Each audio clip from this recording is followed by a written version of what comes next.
고목야담 1편 버려진 아이와 술장수.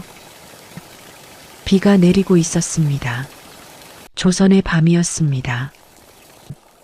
골목엔 아무도 없고 저 멀리 등불 하나가 흔들렸습니다. 주막이었습니다.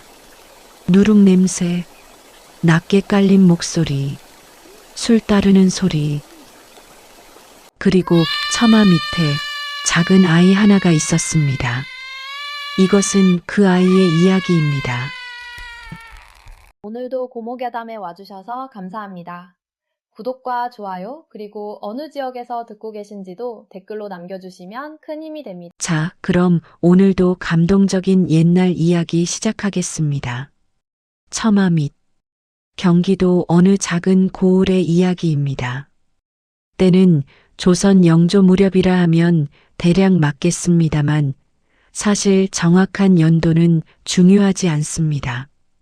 가난한 사람이 가난했고 힘 있는 사람이 힘을 가졌던 그 오래된 시절의 이야기이니까요. 그의 여름이 끝나갈 무렵이었습니다. 장마가 물러나는 것을 아쉬워하듯 비는 한동안 사흘이 멀다 하고 내렸습니다. 바람이 없는 빗속은 조용했습니다. 땅에 떨어지는 빗소리만이 일정한 박자로 마치 누군가 먼 데서 낮게 두드리는 소리처럼 이어졌습니다. 그날도 비가 내리고 있었습니다. 한 주막의 처마 밑에 보따리 하나가 놓여 있었습니다. 처음에는 주막 주모인 최 씨가 그것을 짐이라 생각했습니다. 지나가는 보부상이 잠깐 맡겨두고 간 물건인가 싶어 대수롭지 않게 지나쳤습니다. 저녁 손님을 맞을 준비를 해야 했고 술독을 살펴야 했고 오늘 팔 안주 재료를 다듬어야 했습니다. 그런데 잠시 후 그 보따리에서 소리가 났습니다. 작은 소리였습니다. 울음이라기보다는 숨소리에 가까운 아주 작고 가느다란 소리. 최 씨는 손을 멈추었습니다. 귀를 기울였습니다. 그 소리가 다시 들렸습니다. 그녀는 처마 밑으로 나갔습니다. 빗속에 발을 반쯤 내밀고 보따리 앞에 쪼그려 앉아 조심스럽게 천을 들춰보았습니다. 아이였습니다. 2살이 될까 말까 한 사내 아이였습니다. 눈을 뜬 채로 울지도 않고 그저 천장처럼 펼쳐진 비 내리는 하늘을 올려다보고 있었습니다. 젖은 강보에 쌓여 있었고 손발이 이미 차게 식어 있었습니다. 최 씨는 한동안 그 아이를 내려다보았습니다. 사람의 마음이라는 게 참 이상합니다. 길에서 버려진 아이를 보면 누구나 마음이 움직이기 마련이지만 그렇다고 모두가 그 아이를 안아들지는 않습니다. 세상은 넓고 먹고 살기는 팍팍하고 내 자식 하나 키우기도 빠듯한 세월이었으니까요. 최 씨는 그 아이 얼굴을 보았습니다. 울지 않는 아이였습니다. 그게 마음에 걸렸습니다. 이 나이의 아이가 이렇게 차게 식은 채로 낯선 곳에 놓여 있다면 마땅히 울어야 합니다. 그런데 이 아이는 울지 않았습니다. 그저 하늘을 보고 있었습니다. 마치 이미 포기한 사람처럼, 마치 울어봐야 아무도 오지 않는다는 것을 아는 사람처럼. 최 씨는 아이를 안아들었습니다. 이리 오너라. 말이 없는 아이는 안겨서도 울지 않았습니다. 그저 최 씨의 어깨에 얼굴을 묻은 채 작게 숨을 쉬었습니다. 그 숨소리가 너무도 조용해서 최 씨는 가슴이 뻐근해졌습니다. 주막 안으로 들어가며 그녀는 혼잣말을 했습니다. 어미가 있는 아이가 이러고 있으면 안 되는데. 그러나 주막 앞 어디에도 어미가 기다리고 있지는 않았습니다. 보따리 안에는 아이 하나뿐이었고 글 한 장도 없었습니다. 이름도 나이도 어디서 왔는지도 적혀 있지 않았습니다. 빗소리만 일정하게 내렸습니다. 그날 저녁 주막에는 손님이 몇 있었습니다. 보부상 둘 길 가다 비를 피한 노인 하나, 그리고 늘 오는 단골 하나가 있었습니다. 그 단골이 바로 송 노인이었습니다. 송 노인은 나이를 짐작하기 어려운 사람이었습니다. 허리가 약간 굽어 있고 머리칼은 희끗희끗했으며 손등에는 세월의 흔적이 뚜렷했습니다. 그러나 눈만은 이상하게 맑았습니다. 탁한 데가 없는 조용히 가라앉은 눈이었습니다. 그는 이 고을 근처를 떠돌며 술을 팔았습니다. 직접 빚은 막걸리와 약주를 나무지게에 지고 장터와 주막 사이를 오가는 것이 그의 생업이었습니다. 돈을 많이 버는 장사는 아니었습니다. 그러나 그는 욕심 없이 살았고 욕심 없이 술을 팔았습니다. 그가 유난한 것은 한 가지뿐이었습니다. 술에 대해서만큼은 아무도 그를 당하지 못했습니다. 그는 물 한 모금을 마시면 그 물이 어디서 왔는지 알았습니다. 산이 옹달샘인지 논두렁 사이 샘물인지 강물을 길어온 것인지 누룩 냄새를 맡으면 그것이 얼마나 묵은 것인지 제대로 뜬 것인지 아닌지를 알았습니다. 술 한 잔을 앞에 두고 잠시 냄새를 맡으면 이것이 슬픔으로 빚은 술인지 기다림으로 빚은 술인지 기쁨으로 빚은 술인지를 안다고 말했습니다. 물론 그 말을 믿는 사람은 많지 않았습니다. 그날 밤 송 노인은 주막 한쪽 구석에 앉아 조용히 술 한 잔을 마시고 있었습니다. 최 씨가 아이를 안고 분주하게 오가는 것을 보고 그는 잔을 내려놓으며 물었습니다. 그 아이 어디서 났소? 최 씨는 짧게 설명했습니다. 처마 밑에 버려져 있었다. 울지 않는 아이다. 어찌해야 할지 모르겠다. 송 노인은 한동안 말이 없었습니다. 그리고 천천히 자리에서 일어나 아이 곁으로 갔습니다. 아이는 그때 술독 근처 집더미 위에 뉘어져 있었습니다. 최 씨가 마련해 준 자리였습니다. 눈을 뜬 채로 여전히 천장을 올려다보고 있었습니다. 송 노인은 무릎을 굽히고 아이 앞에 앉았습니다. 한참을 그렇게 아이를 바라보았습니다. 아이도 어느 순간 시선을 돌려 송 노인을 바라보았습니다. 두 눈이 마주쳤습니다. 아이가 처음으로 소리를 냈습니다. 울음은 아니었습니다. 작고 낮은 뭐라 형용하기 어려운 소리였습니다. 마치 말을 하려다 말을 모르는 사람이 내는 소리 같았습니다. 송 노인은 천천히 손을 내밀어 아이의 뺨을 한번 쓸었습니다. 눈이 막네. 그것이 그가 처음 한 말이었습니다. 그날 밤 술자리가 파하고 손님들이 하나둘 돌아갔습니다. 빗소리는 여전히 이어지고 있었습니다. 최 씨는 설거지를 하다가 송 노인이 여전히 아이 곁에 앉아 있는 것을 보았습니다. 일어나지 않고 말도 없이 그저 불빛 아래 아이를 바라보고 있었습니다. 최 씨가 물었습니다. 노인장, 이 아이 어찌하면 좋겠소? 송 노인은 한동안 대답하지 않았습니다. 그러다 아주 천천히 말했습니다. 내가 데리고 가면 안 되겠소? 최 씨는 놀랐습니다. 혼자 사는 떠돌이 술장수가 아이를 키우겠다고 하니 당연한 반응이었습니다.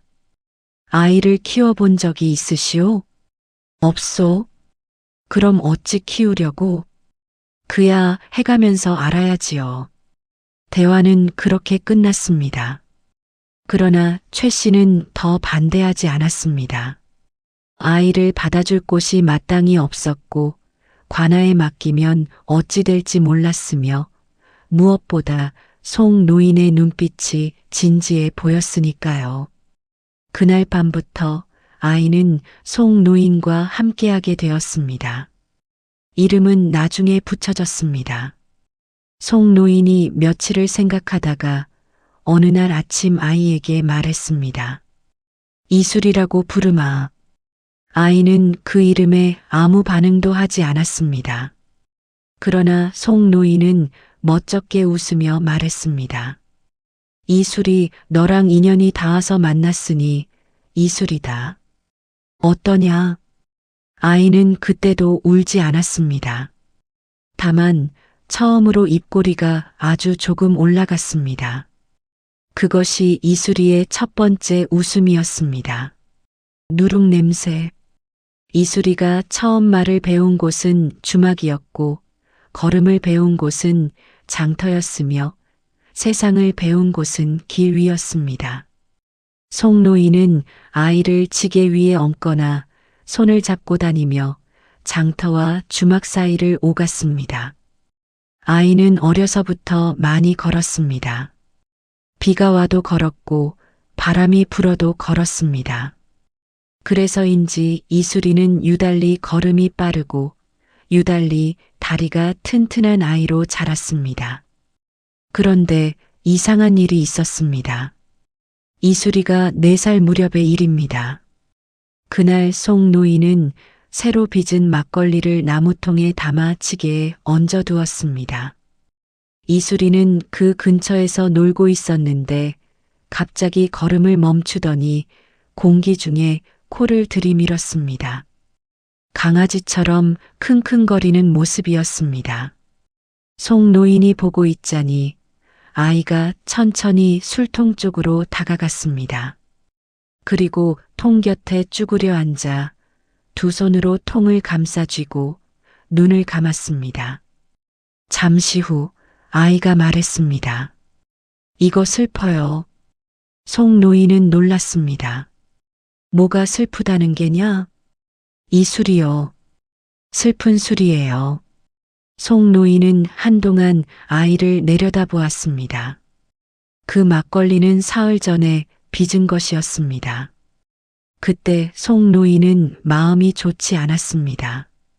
오래전 기억이 불현듯 떠오른 날이었는데 그 기억이 무거워 술을 빚으면서 내내 마음이 가라앉아 있었습니다.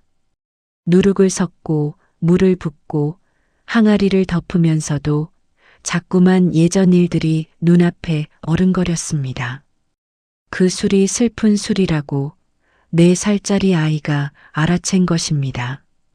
그날 이후 송 노인은 이수리를 달리 보기 시작했습니다. 아이를 시험해 보기로 했습니다. 어느 날은 아무 말 없이 2가지 술을 내어놓았습니다. 하나는 최 씨 주막에서 얻어온 술이었고 하나는 자신이 빚은 술이었습니다. 아이에게 냄새를 맡아보라 했습니다. 이수리는 2잔을 차례로 코에 가져갔습니다. 한참을 그렇게 있다가 말했습니다. 이건 아줌마가 만든 거예요. 바쁜 날 만든 거예요. 냄새가 빠른 느낌이에요. 그리고 이건 할아버지 거. 이건 기다리는 냄새가 나요. 송 노인은 손을 무릎 위에 올려놓고 한동안 움직이지 않았습니다. 아이 말이 틀리지 않았습니다. 최 씨의 술은 그날 바쁜 장날에 빨리 빚은 것이었고 자신의 술은 누군가를 기다리며 천천히 빚은 것이었습니다.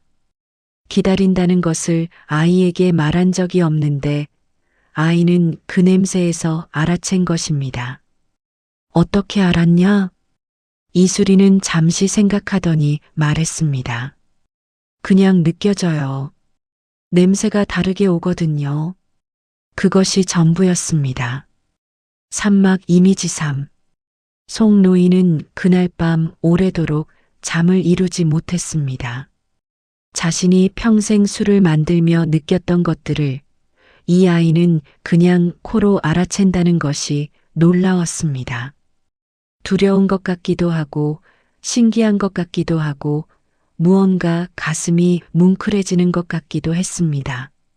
그 감정이 뭔지 한참 생각하다가 송 노인은 알았습니다.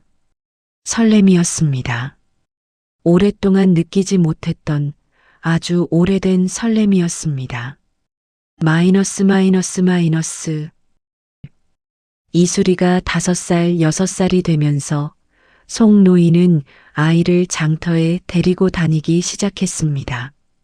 장터는 시끄럽고 냄새가 강한 곳이었습니다.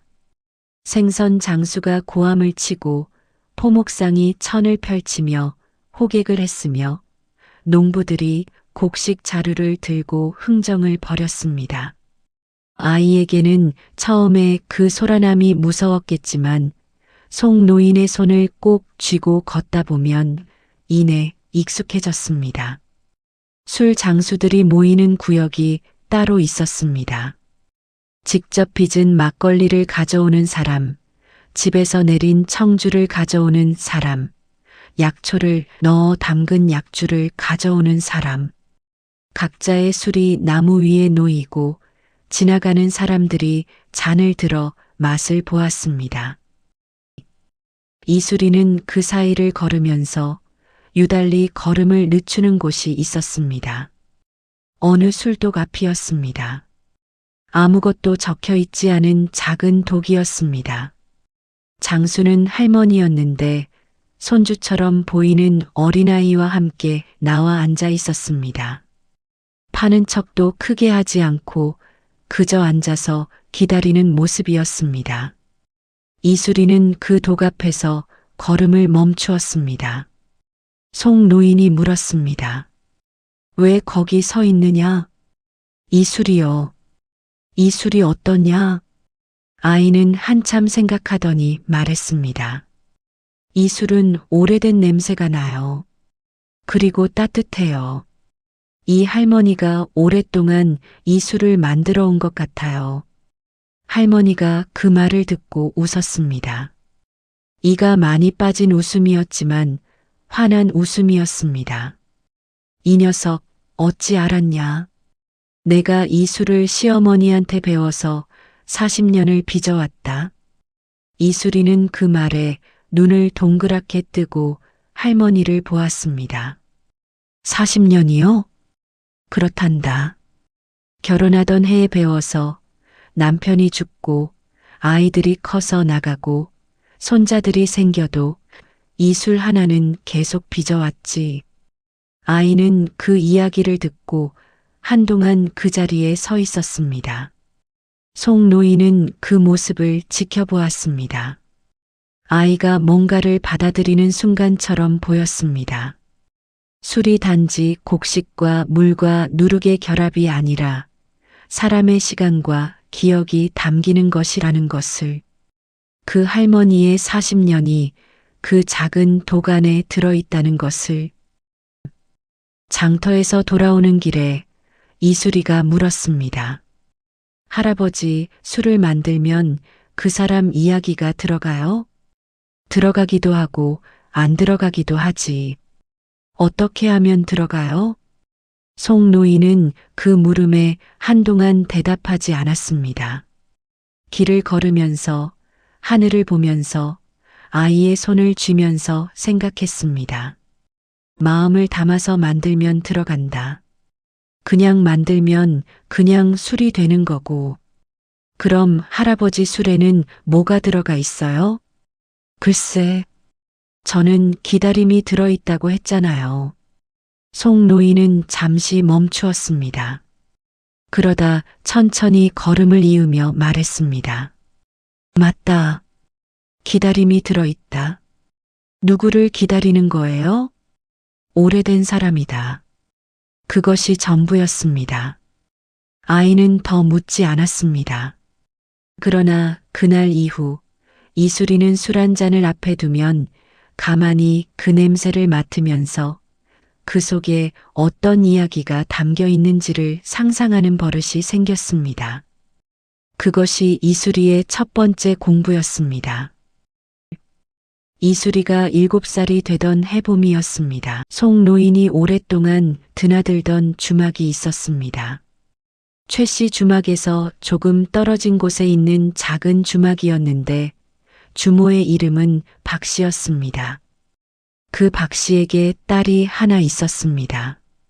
이름은 옥분이었습니다. 이수리와 동갑이었습니다. 처음 만난 날 옥분이는 이수리를 보자마자 눈을 가늘게 떴습니다. 이수리는 낯선 아이를 보고 뒷걸음질을 쳤습니다. 그렇게 두 아이는 한동안 서로를 쳐다보기만 했습니다. 옥분이가 먼저 말했습니다. 너 왜 와? 할아버지 따라왔어. 할아버지가 누군데? 저기 술 파는 할아버지. 옥분이는 송 노인을 힐끔 보더니 다시 이수리를 보았습니다. 너는 왜 그렇게 냄새 맡아? 이수리는 그제야 자신이 무의식 중에 공기 냄새를 맡고 있었다는 것을 알았습니다. 이것이 버릇이 되어 있었던 것입니다. 술독 냄새가 나서. 술독이 어때서? 좋은 냄새야. 옥분이는 잠시 이수리를 바라보다가 콧방귀를 뀌었습니다. 술 냄새가 좋아? 이상한 애네. 그렇게 말하고는 안으로 들어가 버렸습니다. 그게 첫 만남이었습니다. 그러나 이상하게도 이수리는 그 이후로 그 주막에 가는 날이 좋았습니다. 옥분이가 반겨주지 않아도 심지어 무시해도 상관없었습니다. 그냥 그 아이가 있는 공간에 있는 것이 좋았습니다. 왜 그런지는 이수리도 몰랐습니다. 어느 날 옥분이의 어미 박씨가 술을 담그는 날이었습니다. 이수리는 마당 구석에 쪼그려 앉아 그 과정을 지켜보고 있었습니다. 쌀을 씻고 누룩을 넣고 항아리를 덮는 일. 박씨는 능숙하게 손을 놀리면서 콧노래를 흥얼거렸습니다. 그런데 이수리는 뭔가 이상하다는 것을 느꼈습니다. 콧노래는 밝았는데 손이 무거웠습니다. 항아리를 덮는 손이 자꾸 잠시 멈추었습니다. 마치 덮고 싶지 않은 것처럼, 마치 시작하기 싫은 일을 억지로 하는 것처럼. 나중에 이수리는 옥분이에게 물었습니다.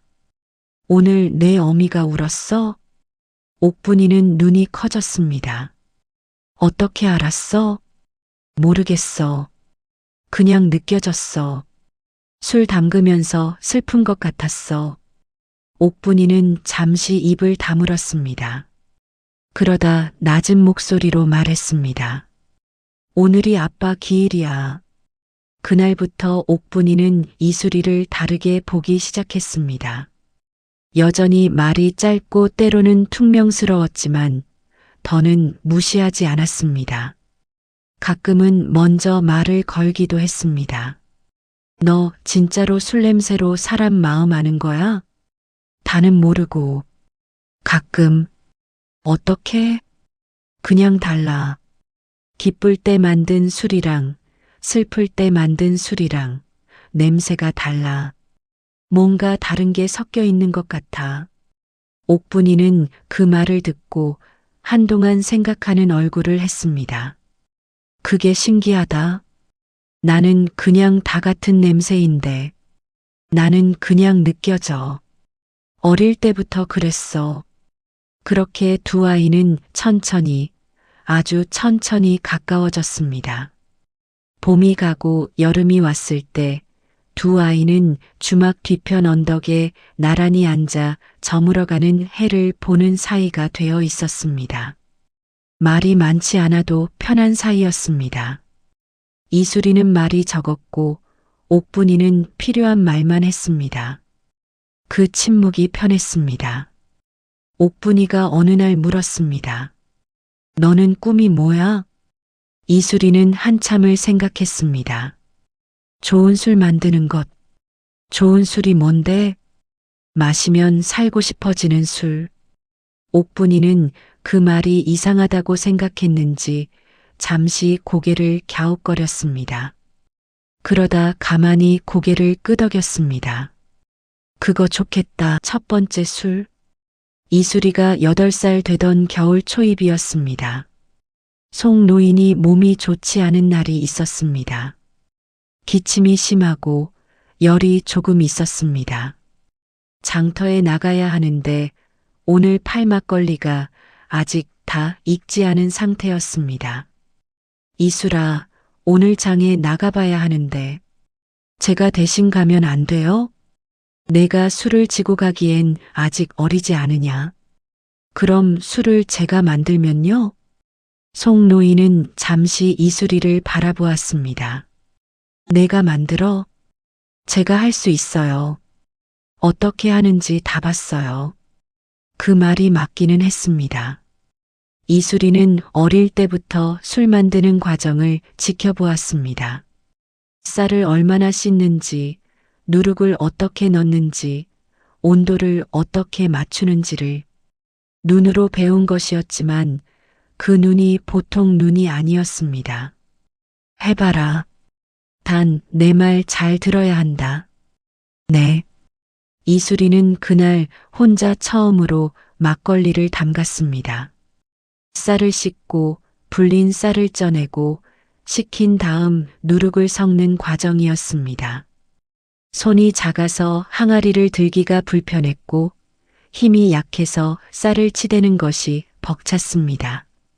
그러나 이수리는 불평하지 않았습니다. 천천히 하나씩 했습니다. 그런데 송 노인이 눈여겨본 것이 있었습니다. 이수리는 쌀을 씻으면서 눈을 감았습니다. 물에 손을 담그고 그 감각을 느끼는 것처럼 보였습니다. 누룩을 섞을 때도 마찬가지였습니다. 비율을 재는 것이 아니라 손에 닿는 감촉과 올라오는 냄새로 판단하는 것 같았습니다. 야, 누룩 너무 많이 넣는 거 아니냐? 아니에요. 오늘 쌀이 좀 무거운 것 같아서요. 무거워? 뭔가 더 눌리는 느낌이에요. 물이 좀 달라서 그런 것 같고요. 송 노인은 고개를 갸우뚱했습니다. 그러나 아이를 믿어보기로 했습니다. 3일 후 술이 익었습니다. 송 노인은 아무 말 없이 술 한 잔을 떠서 마셨습니다. 그리고 한동안 잠자코 있었습니다. 이수리가 조마조마하게 기다렸습니다. 어때요?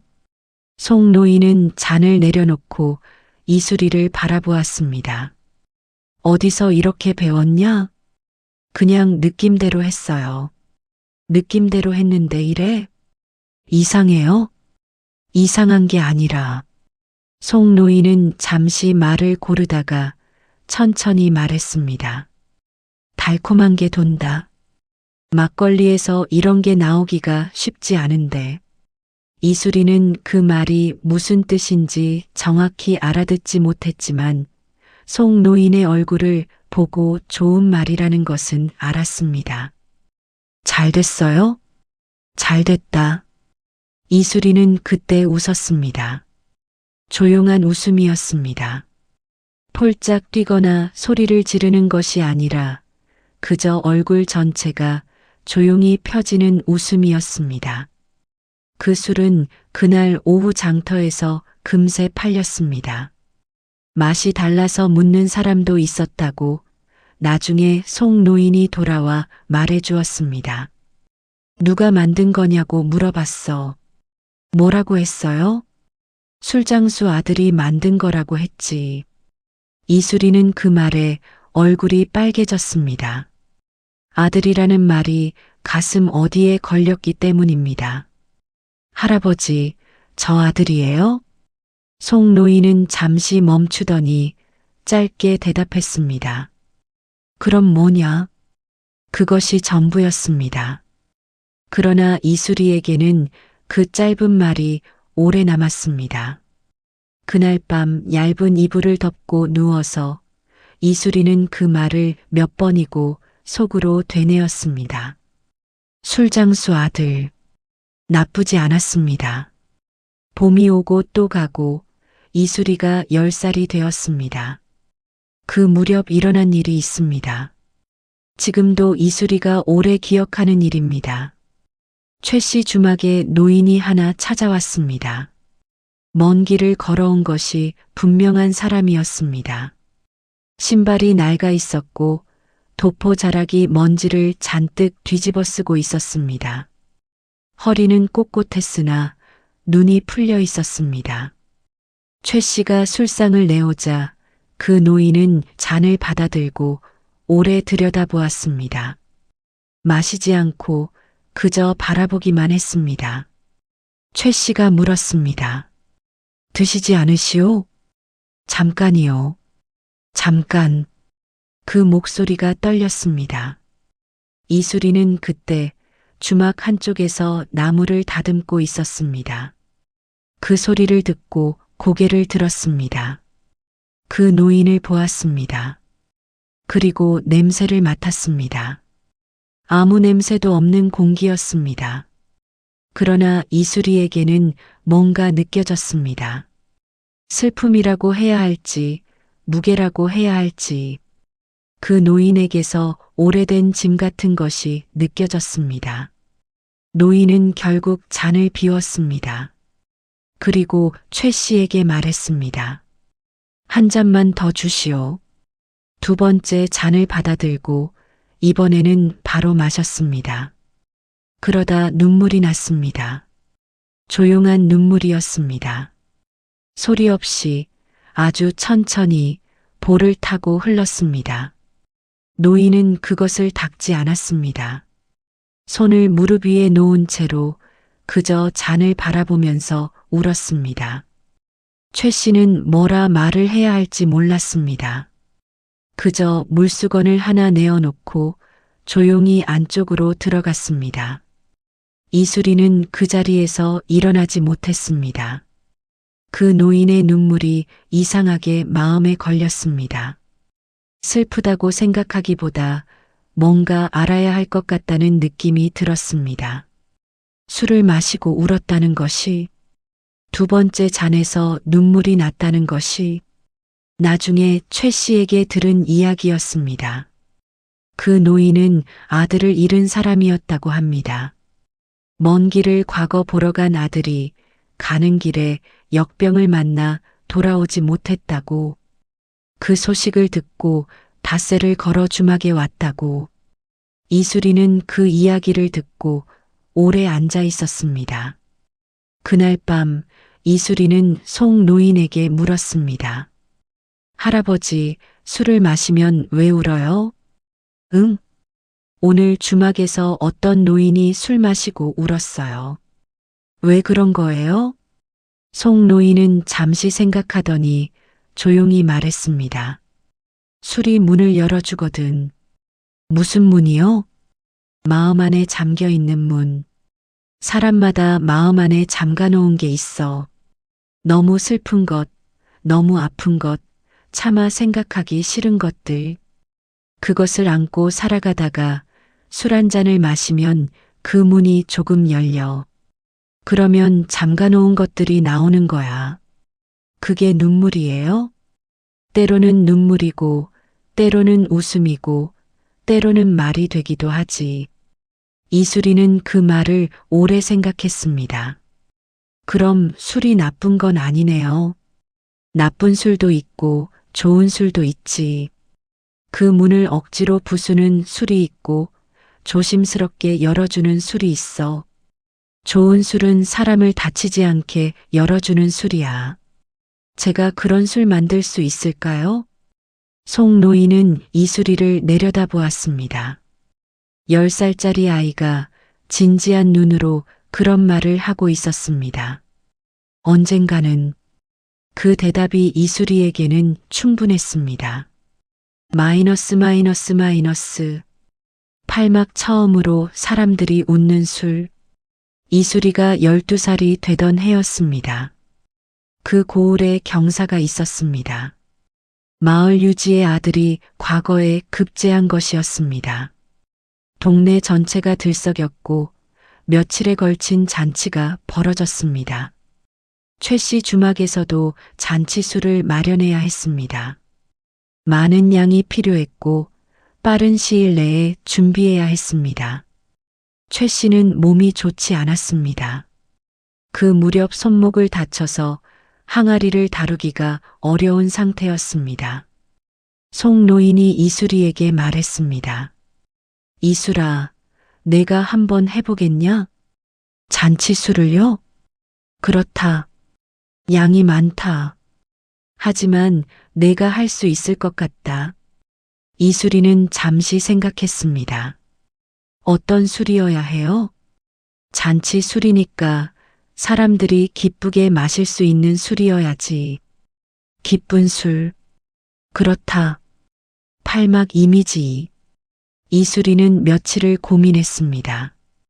기쁜 술이 어떤 것인지를, 단순히 맛있는 술이 아니라 기쁨이 담긴 술이 어떤 것인지를, 그리고 술을 빚기 시작했습니다. 이번에는 평소와 다르게 했습니다. 쌀을 씻으면서 기쁜 생각을 떠올렸습니다. 억지가 아니었습니다. 자연스럽게 좋은 기억들이 떠올랐습니다.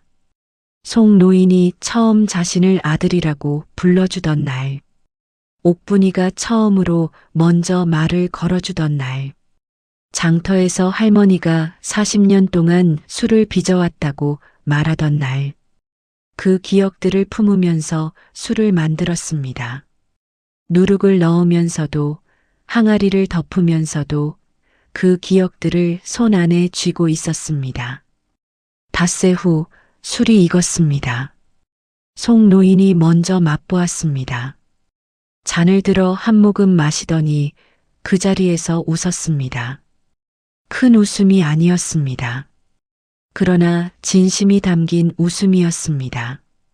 눈가에 잔주름이 생기면서 오래된 얼굴이 환해지는 웃음이었습니다. 이게 뭐냐? 좋지 않아요? 좋은 게 아니라. 송 노인은 잔을 내려놓고 이수리를 바라보았습니다. 마시고 나서 기분이 좋아지는 술이야. 어떻게 만든 거냐? 기쁜 생각을 하면서 만들었어요. 기쁜 생각? 할아버지가 저를 아들이라고 했던 것이랑, 옥분이가 처음 말 걸어줬던 것이랑, 장터 할머니 이야기랑. 송 노인은 잠시 아무 말도 하지 않았습니다. 이수리는 그 침묵이 걱정되어 눈치를 보았습니다. 그런데 송 노인의 눈이 빨개지고 있었습니다. 할아버지, 왜요? 아니다. 잘했다. 정말 잘했어. 그날 잔치 자리에서 이수리가 만든 술은 큰 호응을 얻었습니다. 사람들이 한 잔을 마시고 자꾸 더 찾았습니다. 어떤 사람은 마시다가 웃음이 났다고 했고, 어떤 사람은 모처럼 기분이 환해진다고 했습니다. 잔치가 파할 무렵 송 노인은 이수리를 곁으로 불렀습니다. 그리고 아이의 머리 위에 손을 얹었습니다. 이수라, 네. 오늘 내가 처음으로 사람들이 웃는 술을 만들었다. 그 말이 전부였습니다. 다른 설명도 다른 칭찬도 없었습니다. 그러나 이수리는 그 말이 그 어떤 말보다도 크게 들렸습니다. 처음으로 사람들이 웃는 술. 이수리는 눈을 감았습니다. 그날 밤 하늘에는 별이 많았습니다. 잔치 자리에 불빛이 흔들리고 웃음소리가 멀리서 들려오고 어디선가 누군가 덩실덩실 춤을 추는 소리가 났습니다. 그 소리들이 이수리의 귀를 통해 마음속으로 들어왔습니다. 마이너스 마이너스 마이너스. 술장수가 처음으로 한 말. 잔치가 끝나고 며칠이 지났습니다. 송 노인은 아침 일찍 일어나 마당을 쓸고 있었습니다. 이수리는 아직 자리에서 일어나지 않았습니다. 빗소리가 났습니다. 또 비가 내리고 있었습니다.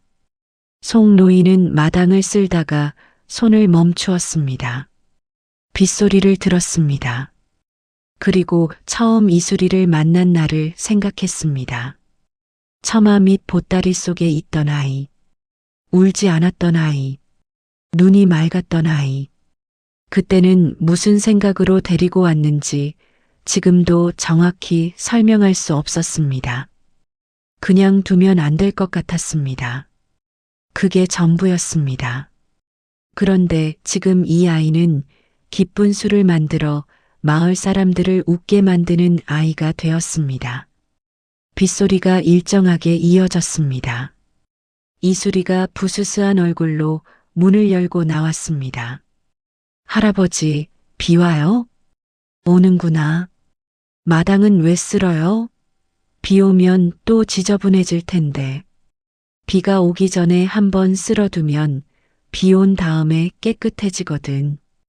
이수리는 그 말이 무슨 뜻인지 생각하는 얼굴을 잠시 했습니다. 송 노인은 빗자루를 내려놓고 처마 아래로 들어왔습니다. 앉아라. 이수리는 처마 아래 돛돌 위에 앉았습니다. 송 노인도 그 옆에 앉았습니다. 두 사람은 한동안 비를 보았습니다. 이수라. 네. 너는 술 냄새가 아니라 사람 마음을 기억하는구나. 이수리는 그 말에 고개를 돌려 송 노인을 보았습니다. 그게 무슨 말이에요? 다른 사람들은 술의 맛을 기억한다. 단맛, 쓴맛, 향. 그런데 너는 그것보다 먼저 그 술에 담긴 사람의 마음을 느끼는 것 같아. 슬픈 사람이 만든 술인지, 기쁜 사람이 만든 술인지, 기다리는 사람이 만든 술인지, 포기한 사람이 만든 술인지. 이수리는 대답하지 않았습니다. 그게 타고난 거야. 배워서 되는 게 아니야. 그러니까 내가 만드는 술은 내 마음이 들어가야 해. 기쁜 날에 만들면 기쁜 술이 되고 슬픈 날에 만들면 슬픈 술이 된다. 그게 좋은 술이 되기도 하고 나쁜 술이 되기도 하지. 그럼 제가 슬플 때는 술을 만들면 안 돼요? 아니, 슬플 때 만들어도 좋은 술이 될 수 있어. 슬픔도 마음이니까. 슬픔이 담긴 술이 누군가에게는 위로가 되기도 하거든. 이수리는 그 말을 천천히 받아들였습니다. 제가 만든 술을 마시고 우는 사람도 있을 수 있겠네요. 있을 거다. 그것도 좋은 거예요? 응. 그것도 좋은 거다. 울어야 하는 사람이 울 수 있게 해주는 술이면 그것도 좋은 술이야. 비가 계속 내렸습니다. 이수리는 처마 아래서 빗소리를 들었습니다. 그 소리가 마치 오래된 이야기를 들려주는 것처럼 들렸습니다. 할아버지. 응. 할아버지가 기다리는 사람, 언젠가 만날 수 있을까요? 송 노인은 잠시 아무 말도 하지 않았습니다. 빗소리만 이어졌습니다. 글쎄다. 만날 수 있으면 좋겠어요. 또 침묵이었습니다. 그러다 송 노인이 아주 천천히 말했습니다. 이미 만난 것 같기도 하다. 이수리는 그 말의 뜻을 그때는 알지 못했습니다. 그냥 할아버지가 멀리 있는 누군가를 생각한다는 것만 알았습니다. 두 사람은 한동안 더 처마 아래 앉아 빗소리를 들었습니다. 눈 내리는 주막. 겨울이 왔습니다. 첫눈이 내리던 날이었습니다. 이수리는 12살의 겨울을 주막 앞에서 맞이했습니다. 눈이 소리 없이 내리고 마을 전체가 고요해지는 그 시간에 최씨 주막에는 불이 밝혀져 있었습니다. 손님이 몇 있었습니다. 먼 길을 걸어온 보부상 둘이 술상을 앞에 놓고 앉아 있었습니다. 하루 종일 걷다가 눈을 만났고 오늘 밤은 여기서 쉬어가기로 한 것이었습니다. 그들의 발은 집신이 젖어 있었고 어깨에는 짐의 무게가 아직 남아 있었습니다. 이수리는 그들에게 술을 내어가면서 잠깐 멈추었습니다. 이 사람들은 무언가 무거운 것을 지고 있다는 것이 느껴졌습니다. 짐이 아니라 마음의 것이었습니다. 집을 오래 떠나 있는 사람이 갖는 그 무게, 가족을 그리워하면서도 길 위에 있어야 하는 사람이 갖는 그 막막함. 이수리는 안으로 들어갔습니다. 그리고 조용히 술 한 단지를 더 꺼냈습니다. 며칠 전에 만들어 두었던 것이었습니다. 그것을 따뜻하게 데웠습니다. 데우면서 생각했습니다. 집을 그리워하는 마음, 오래 걸어온 발, 오늘 밤 이 눈 속에서 잠시 쉬는 것, 그 모든 것이 편안해졌으면 하는 마음. 따뜻하게 데운 술을 두 사람 앞에 내어놓았습니다. 따뜻한 거 드세요. 두 사람은 처음에는 의아한 표정으로 이수리를 보았습니다. 주문하지 않은 것이었으니까요. 돈은요? 그냥 드세요. 그리고 이수리는 안으로 들어갔습니다. 송 노인이 그 모습을 보고 있다가 물었습니다. 왜 그랬냐? 뭔가 드려야 할 것 같았어요. 왜? 집이 그리운 얼굴이었어요. 그 얼굴에는 따뜻한 게 어울리는 것 같아서요. 송 노인은 잠시 이수리를 바라보다가 아무 말도 하지 않았습니다. 다만 고개를 한번 끄덕였습니다. 그날 밤 눈이 계속 내렸습니다. 보부상 두 사람은 그 술을 마시고 한참 말없이 앉아 있다가 그중 한 명이 낮게 말했습니다. 오늘 같은 날 이런 데 있으니 집 생각이 나네. 다른 한 명이 대답했습니다. 그러게, 우리 집 마누라가 끓여주는 국 생각난다. 그들은 웃었습니다. 웃음인지 눈물인지 구분하기 어려운 표정으로 그 웃음이 이수리에게까지 들려왔습니다. 이수리는 안쪽에서 그 소리를 들으며 생각했습니다. 이술이 그들의 문을 조금 열어준 것일까? 집을 그리워하는 그 마음의 문을 억지로 열지 않고 조심스럽게 송 노인이 말했던 것이 생각났습니다. 좋은 술은 사람을 다치지 않게 열어주는 술. 이수리는 눈 내리는 주막 앞을 바라보았습니다. 사람들이 불빛 아래 앉아 술을 마시고 낮은 목소리로 이야기를 나누고 때로는 웃고 때로는 잠깐 멀리 있는 사람을 생각하는 그 풍경. 그 풍경이 이수리는 좋았습니다. 그 풍경을 위해 술을 만들고 싶었습니다. 사람들이 이 불빛 아래 모여서 잠깐이라도 따뜻해지는 것, 잠깐이라도 혼자가 아닌 것 같은 것, 잠깐이라도 살아있는 것이 괜찮게 느껴지는 것, 그것을 위한 술. 이수리는 그날 밤 처음으로 자신이 왜 술을 만들고 싶은지를 알았습니다. 마이너스 마이너스 마이너스. 에필로그 비 오는 날 다시. 그 겨울이 지나고 봄이 왔습니다. 이수리는 13살이 되었고 송 노인은 조금 더 늙었으며 옥분이는 조금 더 목소리가 커졌습니다. 세상은 크게 달라지지 않았습니다.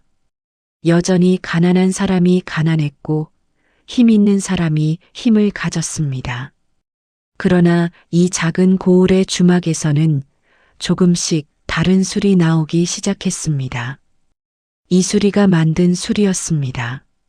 슬픈 사람이 마시면 잠깐 문이 열리는 술. 기쁜 사람이 마시면 더 오래 웃게 되는 술. 외로운 사람이 마시면 오늘 밤만큼은 괜찮은 것 같은 술. 그 소문이 조금씩, 아주 조금씩 퍼져나가기 시작했습니다.